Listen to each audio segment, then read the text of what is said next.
Hello hello कहाँ कहाँ कस्तो कस्तो गर्मी छ हौ। चितवनमा त लास्टै धेरै गर्मी छ। कति गर्मी छ सबैजनाले कमेन्ट गर्नु त भन्नु त यहाँ।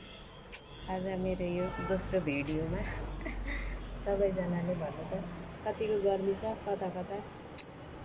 यता चितवनमा चाहिँ लास्टै धेरै गर्मी छ। गर्मीले सिलिक्कै हुन आँटिरहेको छ। लास्टै धेरै गर्मी ज्यादा, घाम यस्तोको छ। घाम ज्यादा भएर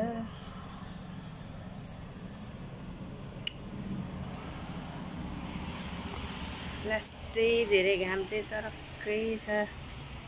देख्न सक्नुहुन्छ मम राति यस्तो घाम छ। अनि यस्तो घाममा त भित्र बसो तातो न तातो, बाहिर आयो घामले सिनिक्कै।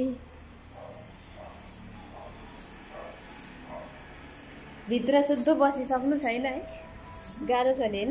गर्मी धेरै छ नि त, भिडियो बनाउनु गर्मी धेरै छ। यहाँनिर फिल्म हेरेछ यसरी राखेर, गर्मीले गर्दा घाम यस्तो छ चितवनमा।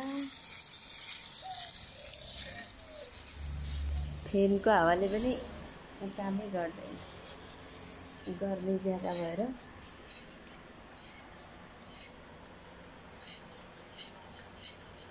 गर्मी ज्यादा भएर फेनको हावाले पनि कामै गर्दैन। घामले गर्दा